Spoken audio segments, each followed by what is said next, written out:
all of you. Great to be here and really excited, really powerful topic. So yeah, really looking forward to what Sharon's got to share. And that leads me nicely to my beautiful wife who's sat beside me. Good evening. Hello. I'm Hi, saying everybody. good evening to you. Like we've not, can I just twist that microphone a little? There yeah. we go. Hi, everybody.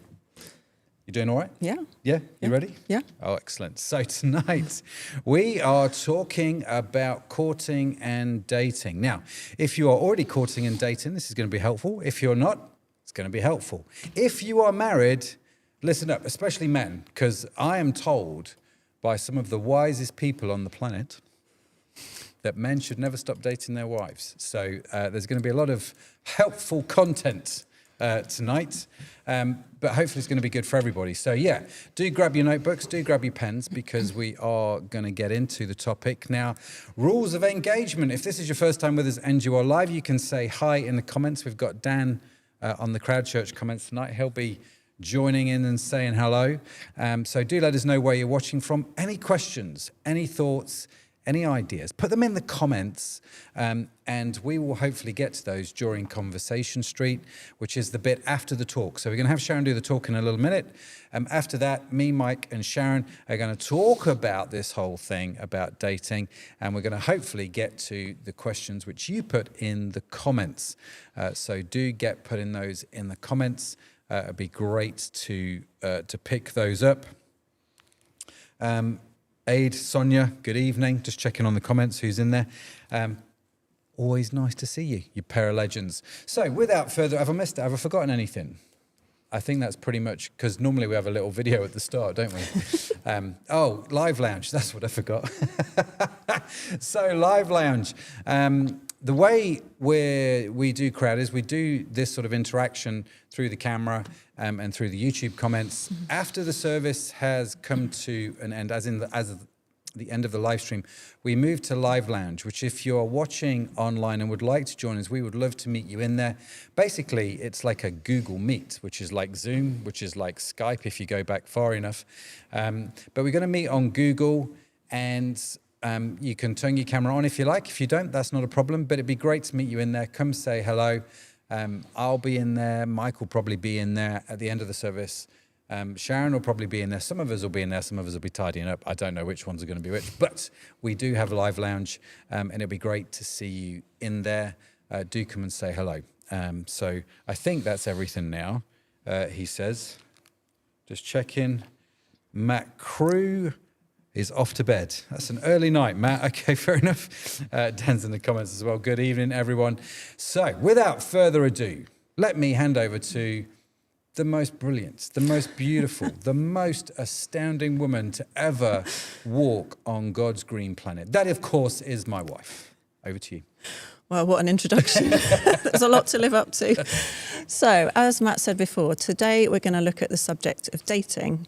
And I'm going to look at 3 questions. 1, why are we so exhausted by dating? 2, what happens when we treat relationships like shopping? And 3, does the Bible have any life-giving wisdom for us on this topic? So firstly, let's define what we mean by dating. Part of the problem with the word dating is it can mean different things to different people.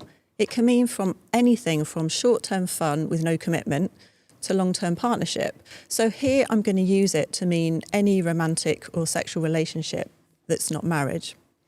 So back in the days before I was married, when I was dating my now husband, who you've just seen, dating seemed relatively simple. The internet was only just beginning to take off. So there wasn't any internet dating, and you had to meet the old-fashioned way, in person. We met in church and we were part of the same extended friendship group. We dated for about 5 months with a short split up in the middle, and then were engaged for 10 months before getting married. And this year will be our 28th wedding anniversary. Wow. I can hardly believe it, such a long time. But these days, the way we meet a romantic partner has changed. In a long time in a good way. I've got heckling from the sidelines here. Okay, while many still meet through friends, university or work, dating apps and sites are now the single most common way couples first meet in many Western countries, especially the UK and the US. So I've watched several people I know of various ages who are in the dating stage who use dating apps. And to be honest, it looks exhausting. And I've been told by many that it actually is exhausting. And this is backed up by recent data, which says that 78% of Gen Z, that's the 14 to 29-year-olds, report dating app burnout. Also, the Office for National Statistics shows that 65% of 16 to 29-year-olds in the UK feel lonely. So we've got more ways to meet and connect with people than ever before, but we're more isolated and more anxious about relationships than ever. So that brings me to the first question that I want to look at, which is, why are we so exhausted by dating? Now, I realise this is a broad statement that doesn't refer to everybody, but there are many different theories as to why this is.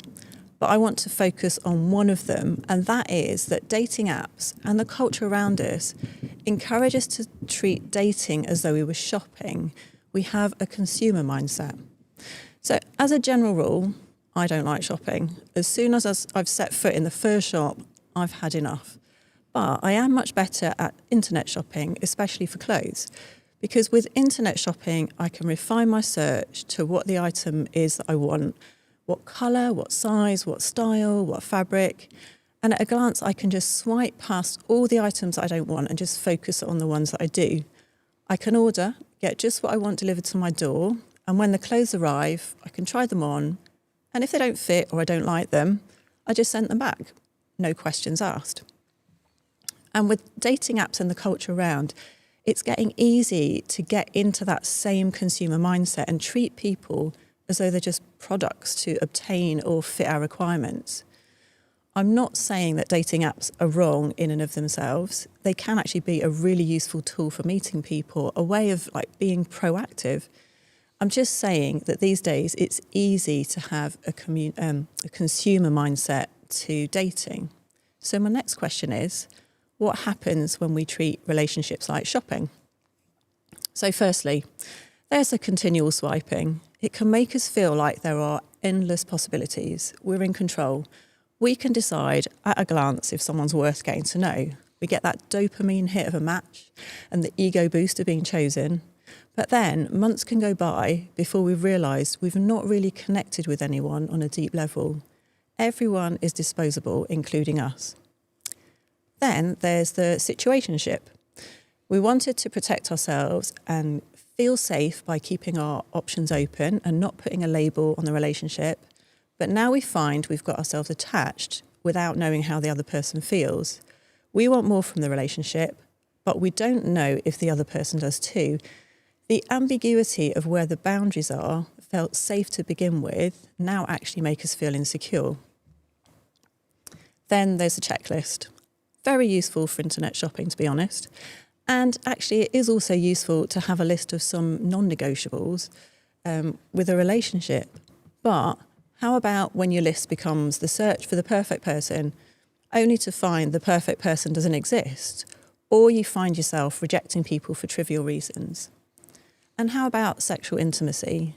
We have needs, we think they should be fulfilled, whatever we desire. But then we've given our body to someone, but we haven't given our whole selves, and they haven't given their whole selves either. We've been vulnerable without commitment, and now we feel, vulnerable. Does the Bible have any life-giving wisdom for us on this topic? The answer is no, but also a big yes. So no, because dating relationships as we think of them didn't really exist in the Bible. You were considered either single, betrothed, or married. And marriages were typically arranged by families to benefit the family as well as the couple. So the Bible doesn't specifically mention dating. However, it does have a huge amount to say about romantic and sexual relationships and how to treat each other in general. And what it says is still totally relevant to us today. It's also very controversial and very countercultural. So, a good place to start is Genesis. This is Genesis 1, verse 27, which says, "So God created mankind in his own image. In the image of God, he created them. Male and female, he created them." According to the Bible, no one is a product to be consumed. We are all image bearers of God, and that gives us worth and value. That is our starting point. Every person that we swipe past on an app carries the image of God. Every person we ghost or who ghosts us carries the image of God. And so do we. And that matters. And then there's this from Philippians. It says, do nothing out of selfish ambition or vain conceit. Rather, in humility, value others above yourselves, not looking to your own interests, but each of you to the interests of others. Great verses. Dating shouldn't be about using other people or just looking to get our own needs met, but in valuing people. So how else can the Bible help us with dating? To talk about that, I first want to take a brief look at what the Bible has to say about marriage and work backwards to dating. Hopefully it will make sense why at the end. So marriage is a theme that runs throughout the Bible. In the beginning of the first book, there's a marriage with Adam and Eve. And in the last book, Revelation, there's also a marriage, this time between Jesus and the church. That's his people. So throughout the Bible, God's relationship with his people is likened to a marriage. And there are also parables about marriage. And then Ephesians 5 says this, for this reason, a man will leave his father and mother and be united to his wife, and the two will become one flesh. This is a profound mystery, but I'm talking about Christ and the church. As John Piper says in his book, This Momentary Marriage, the meaning of marriage is to display the covenant-keeping love between Christ and his people. And covenant is the key word here.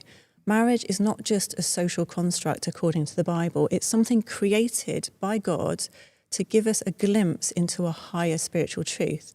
It's to show us what sort of relationship God wants to have with us. One of love, of commitment, security, vulnerability, and passion. We have a whole talk about marriage as a covenant on the Crowd website, so I'm not going to go into loads of detail, but I want to look at some key parts of the marriage covenant process from Jesus' time and how that might relate to the concept of dating today. So as I said before, covenants were often not just between individuals, but whole families. They weren't just a contract, they were about becoming one, about me giving all of myself to you for your benefit, and you doing the same for me. So the first stage of a marriage covenant was the negotiation. So families discussed and agreed the terms of the covenant. The second stage was betrothal, and this was a legal agreement. Vows would have been said and gifts exchanged. And after this stage, if you wanted to get out of it, you had to get divorced. This is why in the Christmas story, Joseph considered divorcing Mary, even though they weren't actually married yet. The next was the waiting stage, not like a passive waiting, but waiting with anticipation and preparation. The groom would go back to his home, to his village, to prepare a house or maybe rooms in his father's house for his bride, while she prepared herself for her new home and her new life. The betrothed couple still lived separately. They'd keep themselves morally and sexually pure. At a later date, the groom would then come back to the bride's village to collect her, and there'd be a great procession. And the final stage was consummation of the marriage, followed by a feast lasting for days. So sex was an outward sign of the two becoming one in every other way as well. Commitment and vows came first, and then physical intimacy. So all of these stages relate to our relationship with God. And I don't have time to go into them all here, but I'll just give you one example so you can see what I mean. So Jesus said to his disciples, "My Father's house has many rooms. If that were not so, I would have told you, I'm going there to prepare a place for you. And if I go and prepare a place for you, I'll come back and take you with me so that you also may be where I am." Doesn't that sound like the waiting stage in the covenant process, where the bridegroom goes away back to his father's house to prepare a place for his bride? That's exactly what it's meant to sound like. So we see throughout the Bible that God's design was for the public commitment of the couple to come first and the intimacy to follow, not the other way around. Now, that might be a new way of thinking for you. It may seem old-fashioned, but hear me out. Hopefully, as I keep talking, you'll get a glimpse of the beauty of God's design. So I'd like to propose that instead of thinking of dating as shopping, we could change our mindset to think of it as a covenant dating, part of this covenant process. If we look at it like this, dating for the Christ follower is about finding a suitable covenant partner to marry, someone with whom you would be able to live out a covenant relationship that honours God and his design for marriage. If you already know that you would not want that kind of relationship with someone, there's no need to date them. But how do you know if they would make a good covenant partner? There's so much that I could say here. Honestly, trying to condense all this down is a hard task. So I'm just going to stick to 3 suggestions based on a passage in Genesis again, Genesis 24. It's a really long passage, so I'm just going to give you a kind of outline of the story and then bring some principles out of it. So the story starts with Abraham, who was getting on a bit, and he wants to see his son Isaac married. So he sends his servant back to their own people to find a wife for Isaac. He didn't want to find his son a wife locally, as the women there didn't worship the same God. So the servant arrives just outside the city in the evening and takes his camels to the well. He prays to God to help him find a suitable woman, and even before he's finished praying, a woman called Rebecca arrives to draw water. He asks her for some water, and she not only gives him some water, but also offers to water his camels without being asked. He then gives her jewellery, and she invites him back to the family, where the family discuss terms of the marriage. I know it sounds very alien to how we do things now, but it is still relevant. Stick with me. So she agrees to the marriage and goes back to the servant to meet Isaac, and then they get married.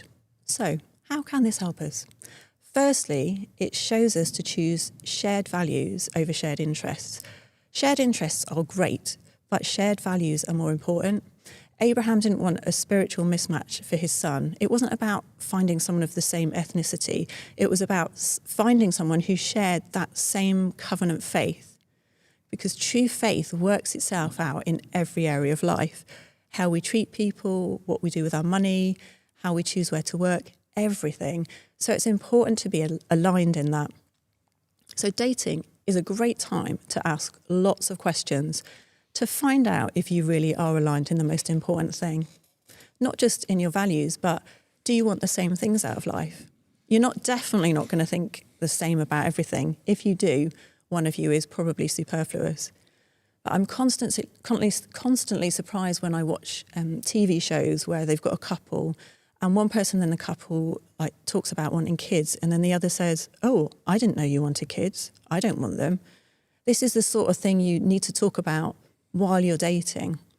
And you might find the book, I think it's 101 Questions to Ask Before You Get Engaged, really useful for sparking discussion, because it's somebody's thought through what are the key things that you really need to know about somebody.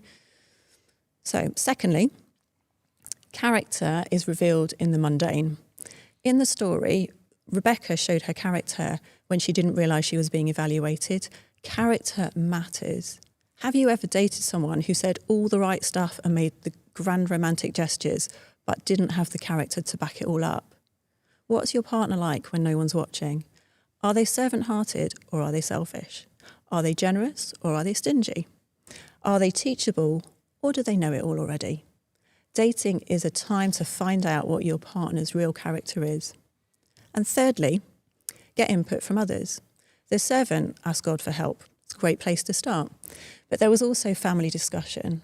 The wisdom of the father and the community was involved. When Matt and I were dating and we had the little brief split because I had a wobble, it was input from someone older and wiser that got us back on track. On the flip side, sometimes a trusted friend or family member can see the red flags that we miss because we are too love blind to see. So what if you're listening to this and you're thinking, well, I've blown all that already. God's never going to accept me. For a start, you're in good company. We've all blown it in one way or another. But there's hope. There's good news. Before Jesus started bringing his message, there was another guy with a message, John the Baptist. He was like the trailer for a film. He set the scene for Jesus' ministry, and his message was this: repent, for the kingdom of heaven is at hand. In other words, God's kingdom, his way of doing things, is close. Stop going the way you've been going. Stop living that, how you've been living, turn around, change direction. And then Jesus came along and showed us which direction to go in. He showed us how God's kingdom works. Jesus came to give us good news. The good news is that when we turn from the way we've been living and turn to him, he's gracious and he's loving and he accepts us with open arms. And that invitation is always open to us. So in summary, instead of having a consumer mindset to dating, why not have a covenant dating mindset? Dating is an opportunity to see if we're spiritually aligned with someone and to see if they've got good character, to see if we would make good covenant partners. It's an opportunity to get input from people who are older and wiser than ourselves. And it can also point us to something greater than our earthly relationships. It can point us to that covenant love that our Heavenly Father has for us. I'm going to hand back to the guys now and, see what the comments are. Okay. Well, great talk, babe, obs. Yeah, that was fab, that. Really, really good. It's interesting, isn't it, talking about data. How long have you been married? 20-something years. More than 20, less than 30. In that ballpark. I think it's 23. You think it's... I hope Deb's not watching. I hope she isn't. Yeah. The good news is we've got it on video and can use it as blackmail. Dan, how long have you been married? It'll be 20 this year. 20 years this year? Jeez. Wow. So it's interesting talking about dating again, isn't it? And going back to that. So here's my first question for you. I mean, you obviously you've got teenage kids. We've got a teenage kid and the others are in their 20s. Dating, do you think it's easier now? Or do you think it was easier when we were dating, back when Noah was around? Well, I think one thing that I think was potentially harder back then is you had to be a bit more vulnerable because you had to actually meet the person. Yeah. And so they couldn't see the very, very best of you before you met. Yeah. You know, you had to present yourself to them. And so I suppose in that respect, it was maybe more difficult because you had to be a bit more vulnerable. I don't like the idea of the dating app. I would have found it terrifying, and as someone who relied on positive feedback, still does, for someone to not accept me must be for some people really, really hard. Yeah. And I would have found that terribly difficult. So I think that would have been difficult. Yeah. What do you think? Well, like I said in the talk, I think it looks really complicated now. I think because with the way we met, we were in a friendship group already, so you kind of got to know each other already. So there wasn't that big, like, I don't know, just that first date, or are we going to have anything to talk about? Do you know what I mean? Yeah. No, I do. I think you're both right. I think it's probably harder in both generations in some ways. I think it was, so we had fewer options, if you think about it. Do you know what I mean? In terms of, we didn't have the instant access to great big databases. But then you've also got this endless options without the framework. So then you've got, you run into something called the paradox of choice, which is where you have too much choice, too many things going on, which means you don't actually make a decision at all. You are indecisive. So the more choice you have, the more indecisive you become, if that makes sense. And I think, yes, we had our own struggles back when we were dating. But it's interesting, isn't it, when you think about, like our Josh, our son, our oldest son, he's getting married. He met his fiancée at university, not on a dating app. So even our kids haven't. Are you on a dating app, Zoe, and I don't know about it? 5 of them. Okay. We're going to talk later. But yeah, I think it's interesting. I think the way dating is done now, like you say, we're talking about it. I mean, obviously we had to do dating to get married. But in terms of the app culture, that's something that I think has not hit us. Yeah. No. And I'm aware as well that, like, for doing talks, like I said, there is so many different ways you can go, and there's just a limit to how much you can do. So we tend to go down one route, but everybody's experience is potentially different. Yeah. Do you know what I mean? Some might have like amazing experiences with dating apps or meeting in person, or the other way round. So, yeah. Yeah. I one of the other things I think whilst you're doing the talk is, you know, looking to a book that was wrote thousands of years ago that doesn't mention dating for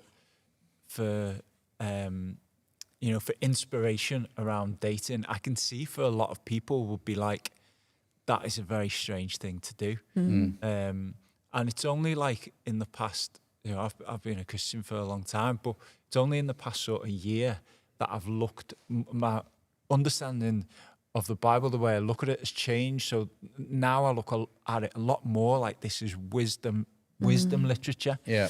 And I think rather than looking at it as like almost like a pick and mix and trying to find one thing from here and one thing from there, and looking at it as wisdom literature. And I think like one of the things that whilst I was listening to you, Sharon, is that there is just so much wisdom in it. If you're gonna place God and Jesus as your highest value, then there is so much wisdom in it. But definitely, you know, for somebody, you could see why somebody would think this is an archaic way to think about how you're going to date someone. No, you can. I think it's an interesting idea, isn't it? Because Catherine's put here in the comments that it's interesting to hear about the covenant idea, but it sounds quite transactional and perhaps lacking in fun. Which again is interesting, isn't it? Because it's like, I guess it's the reason why you're approaching dating in the first place, right? So when I was 16 and was dating, which I obviously it's not like when I was 16 I have a covenant mindset, right? Because I'm just 16. The culture is what the culture is, and so not a Christian. And I wasn't a Christian, quite right. But is it transactional? I think if you look at it from an arranged marriage point of view, it could come across that way. I see how you would get that. But I think the flip side is to covenant thinking is it's incredibly secure, isn't it? Because I'm not an advocate of you start dating because you think you're going to marry that person. And I don't think that's what we're saying. But I think it's a case of, if I know I'm not going to marry that person, then why would I date? And I think that's a much more interesting question. But I think that you're in this process to find out, could this become someone that I could covenant with for the rest of my life?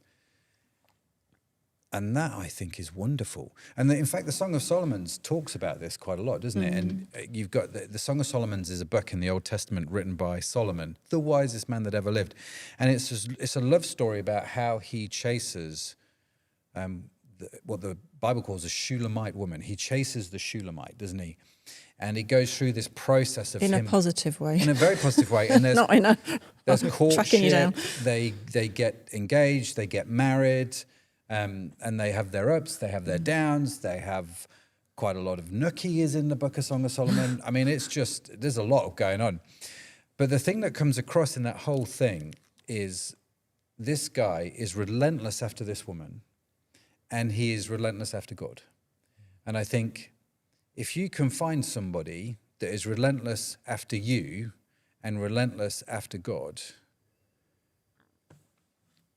that for me sounds interesting.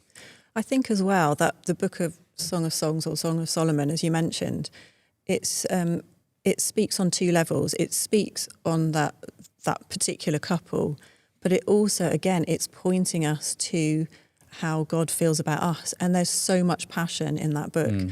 And actually, all throughout the Old Testament, you see like the passionate longing of God for his people. It's not just transactional.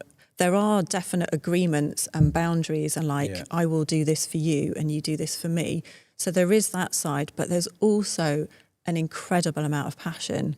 And so, I don't think it is that dryness that might have come across. It's everything all mixed together. Yeah.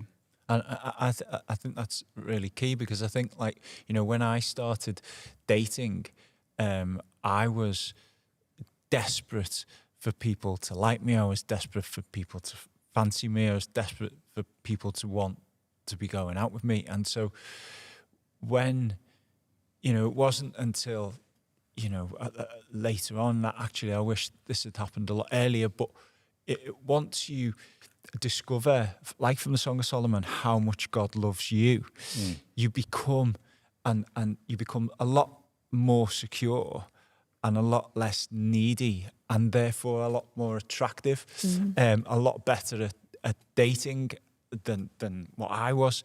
It was, someone who was pretty desperate just to I want to go there, Mike. Why are you not good at dating? Well, I suppose one of the things is I was brought up in I had a great mum and dad, but I was brought up in sport where it was all about trying to be better than the other person, and all the time trying to strive for something you didn't quite have. And so I think like that competitive mindset and all of that, I don't know, I was always searching for someone to say you've done it, you've achieved it, you've got there. And so I guess I carried that into dating. But yeah, I think we become a lot more attractive when you're less desperate. But that's really hard, isn't it? That's really hard. Yeah, I mean, when I first became a Christian, when I was 18 years old, I dated a couple of girls then, whilst I was trying to figure out what being a Christian and dating meant, right? Because you're bridging two worlds and two ways of thinking. And I remember just going, I've not got this. I'm missing something. And I've talked about marriage before on Crowd, and I'm like, ultimately I want to get married. And I grew up in a single parent family, right? So I'd not really seen marriage modeled well until I came to church. And so I remember I was just like, God, I'm not going to date anybody. I'm going to stay single for a period of time. Like, let's just be clear, I didn't want this to be my life, but I wanted for a period of time to be like, I need to study the Bible here. I need to figure out what Scripture has to say about dating, sex, and marriage. I wrote the first book I ever wrote, right? It was called Dating, Sex, and Marriage. Believe that, when I was like 22 or 23 or something like that. And our best men really took the mick out of you at our wedding for that, didn't they? They really did. Yeah. In fact, Tony, my best man, sent me a text message the other week, didn't he? He moved house and he found a copy of the book. And I'm like, dude, I really need to see that, because I'm just like, that will be cringeworthy. But the thing about that was me writing down and studying what the Bible had to say about these topics, because I didn't have a grasp on it. And it took me about 2 years just studying it out, because like you said, if I went into a relationship with those insecurities, with that shame, with that guilt that I was carrying, that would not have been good. I totally relate to what both of you are saying. Again, I think when I first started dating, I was, again, very insecure. I guess we all kind of go through that stage at some point, don't we? And relationships to me were a way of getting validation. So it wasn't really about, I guess, giving myself, or, do you know what I mean? It was much more about, okay, I need you to make me feel good, which is not a great reason to date, really. So I can definitely, I think after God had done so much in me and given me much more security, that's a better place to be, isn't it? And I don't think it's the only way. I think God sometimes uses relationships to help us realise those insecurities and to help work on them. He can use other people as well. But I think for me, it was very much God doing a deep work first, so that I was actually in a better place for a relationship. Which leads me nicely on to what Ellis put in the comments. Any advice on difficulties being single, especially when all your friends are in long-term relationships? Oh, yeah, that's hard, isn't it? We're trying to get a talk actually on singleness soon, aren't we? Yes, we We're are. having trouble tracking down the person that we want. Yes, it had to get postponed, and I won't bore you with the details as to why, but we have got a talk coming on it soon. But actually, I would almost want to talk to your friends. The friends who are in long-term relationships. I think the onus is on them to actually be aware of people who are still single, because I think my experience is when you get married, your life just accelerates at 1,000 miles an hour, and it's easy for 6 months to go past. And you're like, oh gosh, you see people at church and think you catch up, or you like their comment on Instagram and think you've caught up, but you really haven't. And I think, I think that the onus is on us, isn't it, to actually go, how can we still involve people who aren't in long-term relationships into the family and to become part of the family and to do life with us? Because I think romantic relationships are not the only satisfying relationships. We are made for different types. Yeah. And singleness is got a, what's the word? It's seen really positively in the Bible, but at the same time, recognise that if you're single and you don't want to be, that can be a really hard place to be in. Yeah, it can. It can. And so I don't want to sit here and just give twee advice like trust God. Yeah. Because I don't think that's going to be helpful. But I think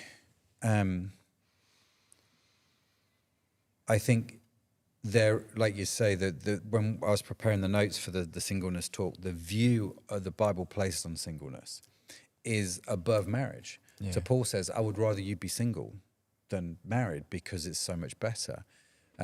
Jesus was single, despite what Dan Brown might try and teach. But it's like there are very good role models that we have in Scripture about singleness and very good conversations about it that somehow culture, I think, has forgotten. Yeah. I've heard a couple of talks on singleness that I've found incredibly challenging, really enlightening, and I think a little bit like what you said, Sharon, is that they talk about the importance of finding intimacy in other relationships as well, and in your relationship with God, and obviously I don't want to be glib about that, but also relationships in friendship, and how meaningful and what depth of friendship you can achieve with those friends who are around you. It's difficult if you are single and you don't want to be. It is difficult, and I don't want to offer an easy answer. It can be difficult. It's interesting when you think about this topic of loneliness, right? So somebody once said to me that there's nothing more lonely than being married and lonely, right? Because as a Christian, there's no way out. In essence, divorce is not a good thing necessarily. But the loneliness isn't just the absence of people. Loneliness is the absence of being truly known, right? And so this is, I think, what we miss in society at the moment, because you're very isolated and you're not really known. And we think actually if we're in a relationship, we will become really known. And I think whilst there's truth to that, especially in a covenantal relationship, I think that can exist in, like you're saying, in other relationships as well.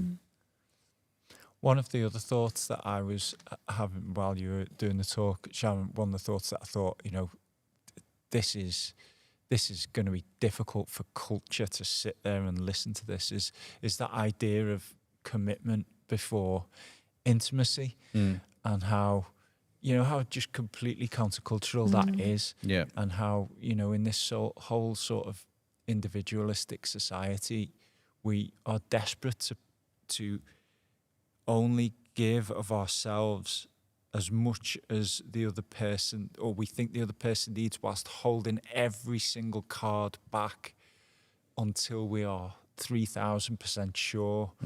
And it's really difficult, isn't it? And the Bible is, as you clearly laid out, the relationships that God shows to us is one of absolute commitment first before that intimacy comes. And, and just looking at that again today and listening to what you were saying, I was even more convinced by this message, which is just so crucially important for people to hear in the current culture that we live. If I'd say that if that is something that you really struggle with, can I just sort of make a plea for you not to just completely dismiss it as old-fashioned, irrelevant, oppressive, all the rest of it, but actually like look into it, like take time to dig into the Bible a bit and just go, okay, if this is God's word, has he potentially got something to say that I've missed that actually is going to cause flourishing? And just, be open-minded about it was my encouragement. Yeah, one of the questions is, if the Bible's boundaries around sex are designed for our flourishing, why do so many people, including Christians, find them so difficult to follow? And like you said, Mike, I think they go against every message the culture sends, doesn't it? Yeah. Films, music, social media, everything. The message is unanimous that sex is casual, boundaries are repressive in many ways, and desire should be immediately fulfilled. And I think when you when you preach maybe a different idea or a different message, I think it's hard. And also delayed gratification is one of the hardest things for human beings to do, right? I appreciate it's maybe not the best analogy. If there's biscuits on the side, I've got to eat them now. And all of them. Yeah, without a doubt, right? And he doesn't always realise he's doing it either. Yeah. I can be like, do you really need that? You've already had this bit of cake and that. And he's like, have I? He doesn't even know it. Yeah, no, it's true. And it's interesting. I don't think the church has helped here a lot, actually. Yeah. Because often I think the message from church has been shame-based. Yeah. So don't do it because it's dirty, rather than vision-based, which is wait because you've got this incredible thing which is sacred. Yeah. And I think these boundaries are hard. I think they're not always easy to keep. But the way that I would read scripture at the moment is that is God's best for marriage and relationship. Yeah, I think boundaries in general are what we need. So like with food, it's like we can just eat whatever we like in one sense, but the Bible again tells us to enjoy our food. It's there for our enjoyment, but also not to be gluttonous. So I think in every area of life, there's like God gives these good gifts, but he puts boundaries there for our benefit. 'Cause it's like if we do eat too much, like consistently too much, then we end up with other health issues that are not good for us. And interestingly, I heard about some research. It was to do with kids. I can't remember if I said this last week. And it was looking at what happens to kids who grow up without any boundaries, where the parents just let them do whatever and decide when they want to do things, when they don't. And it's the kids, the effect on them is actually really negative, because they're unable to fit, like with work, for example, they find it really hard to work because if they're a bit late and someone says, oh, you need to come in on time, they can't handle it. It can lead them into meltdown, and actually the mental health outcomes from no boundaries are not good. Yeah. So again, we don't always like boundaries because in every area we just want to do what we want to do. Yeah. But boundaries are really good for us. Yeah, and I know that when I was dating and there was certain boundaries that we wanted to put in place in order to try and live in a way that honoured God, because I was, when I started dating my wife, and I was Christian, and me and my wife put boundaries in place to try and live in a way that honoured God. It was hard, and I think one of and at times we would get it wrong, and I think one of the best ways to be motivated and to keep those boundaries is to do it within community. I think if you set yourself boundaries and they're just between you and just yourself, they're almost for me, almost impossible to keep. And I think when, the only reason why me and my wife managed to get to marriage in one piece was because of the community of people that were around us, the people who were older than us, who were married, who could say, come on, keep going, you can do this. So I think that's really important. Yeah, really I think important. I think that's a good point. But I think as well, as Matt said, it's about having healthy communities and not toxic communities that are going to put all the shame and the guilt and the pressure and all that kind of thing. I think there is a healthy version of that, like you seem to have found. Yeah, definitely. And also short engagements. Cannot emphasize the beauty of a short engagement enough. More than 12. I mean, I appreciate everyone's different, but less than 6 months is probably not ideal, but more than 12 is... Engagement's all the responsibility of marriage, but none of the fun, right? So, but this is not talk about engagement, but that's just my theory.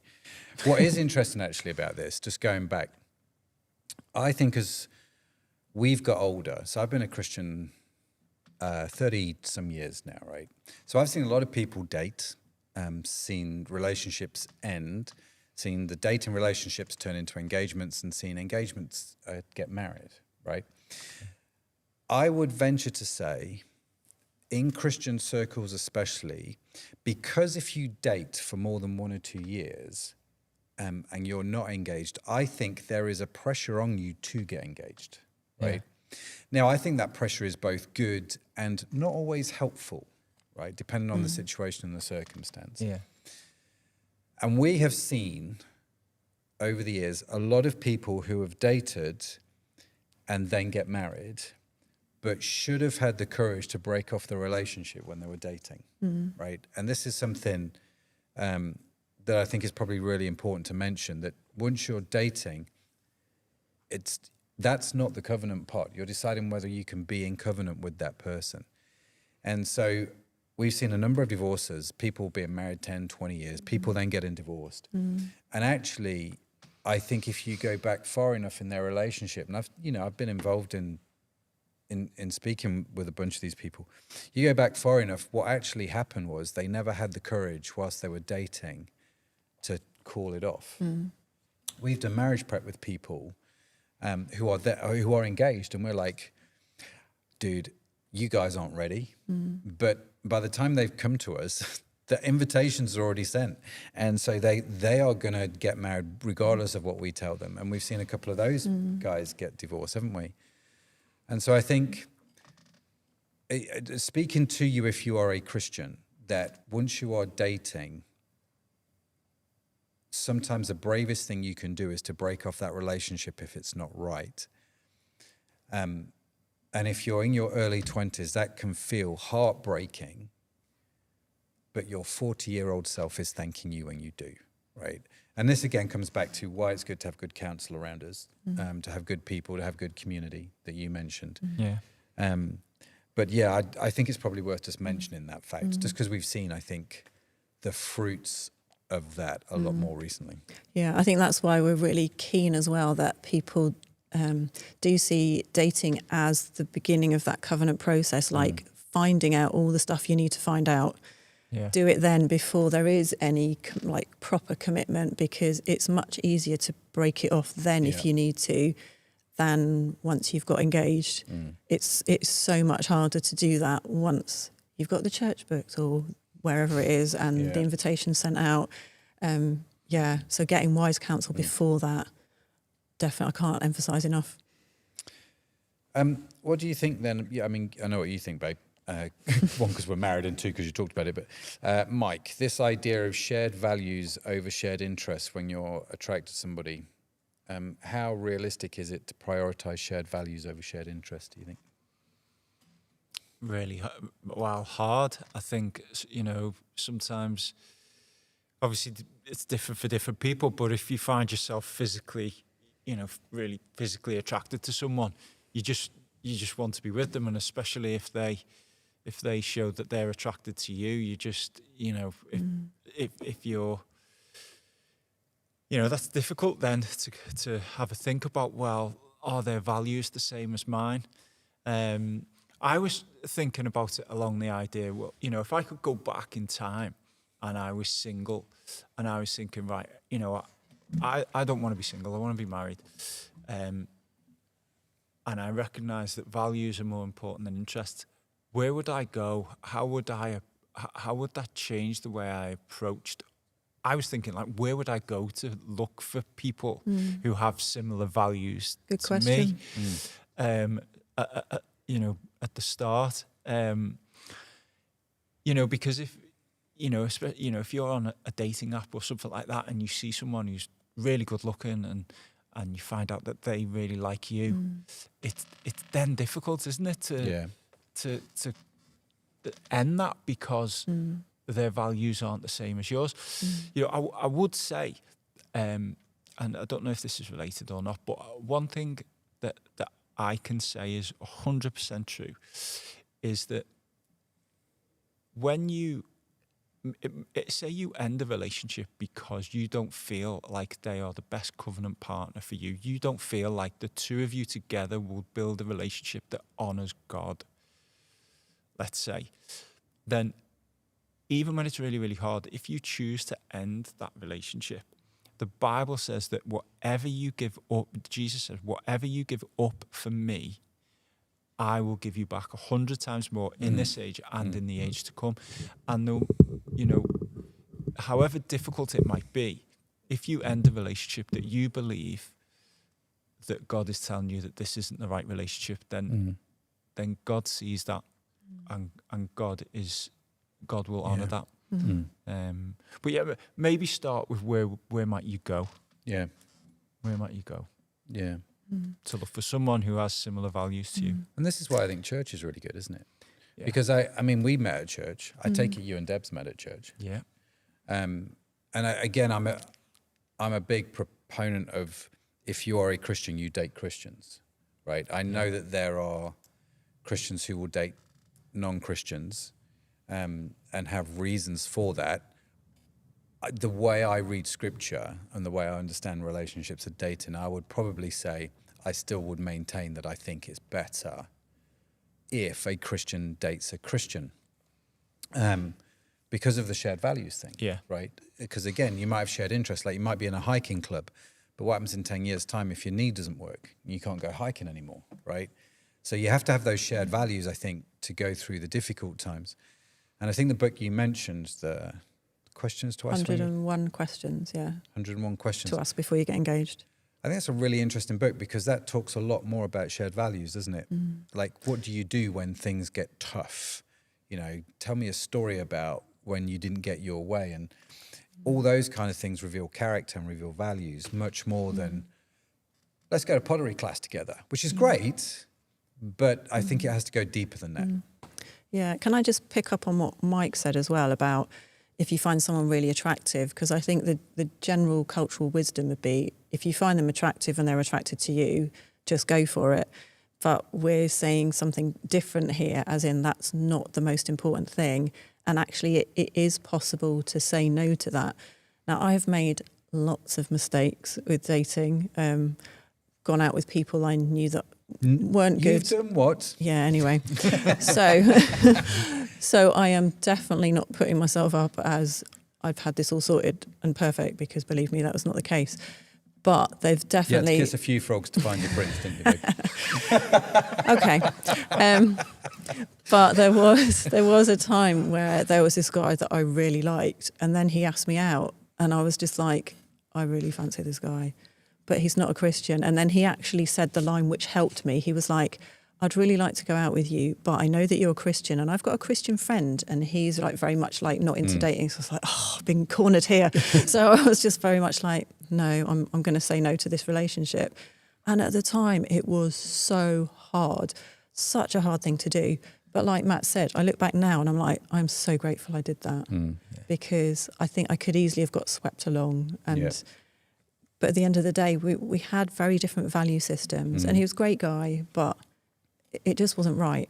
So it is possible to say no, even when all your emotions and everything are going, but I really want this person. Yeah, that's my we'll talk about that later. Pies work. Yeah. I just want to know who that guy is coming around your house. No. In one of the comments, what is a situationship? A situationship is a romantic relationship that has not been defined. This is a term coined by millennials and Gen Zs. You're more than friends. There might be regular texting, dates, and even physical intimacy and an emotional connection, but neither person has said we are in a relationship or put any kind of label on it, meaning it sits in this gray area between casual dating and a committed relationship. And actually, modern psychology now tells you that these relationships are the hardest ones to get over because you don't technically break up because it was never defined. It's just this sort of weird kind of middle ground that you find yourself in. And so because there's not that commitment and there's not that willingness to define it because we're just, totally cash because that's the in thing, it causes problems. That's what a situationship is. That was one of the comments. So yeah, you learn something new every day. Right. Thank you for your questions. Thank you for your comments. I am very aware of time and we've just scratched the surface, I feel. As always. As always. That's unlike us. Next week, we have Pete Farrington. He's sharing, hopefully. Pete sent me a message saying, I'm not forgotten about the talk. I'm doing it. So Pete's going to be with us next week. I will be here hosting with Dan and Aid. We are starting a series on money. So we're working our way through this topic of wholeness. We've been looking at relationships. Courtship and dating was one of those. We haven't forgotten about the singleness thing. We're going to come back to that, hopefully, probably after Easter.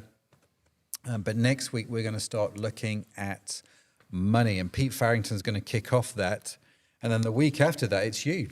It is. You're back. Yeah, theology of work. Yeah. Looking forward to it. So Pete's talking about purpose and stewardship. You're talking about work. Then I'm talking about what does it mean to give. Will's going to look at what's God's heart for the poor. And we've got Dave coming back to talk about building a legacy, which I just can't wait to hear that talk.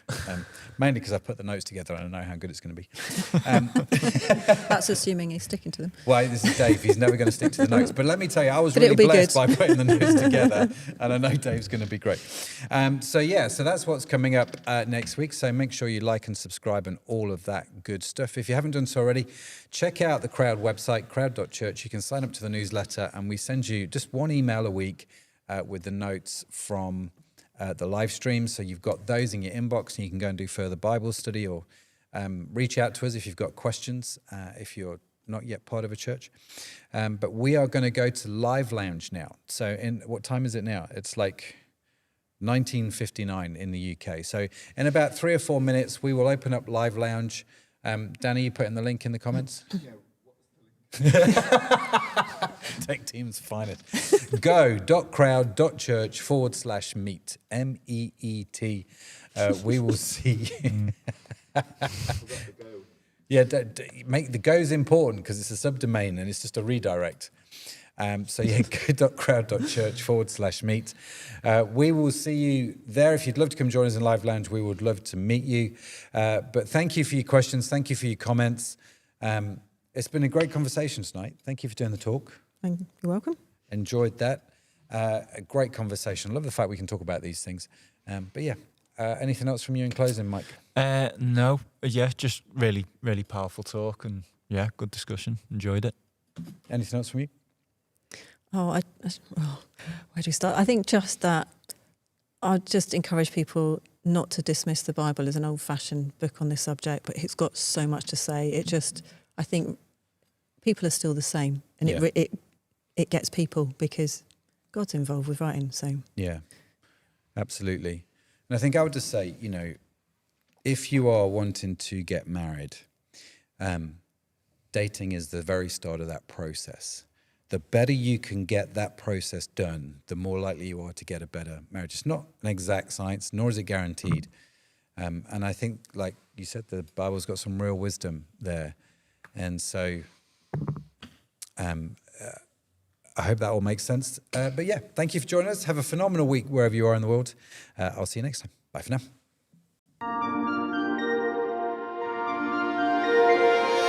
now.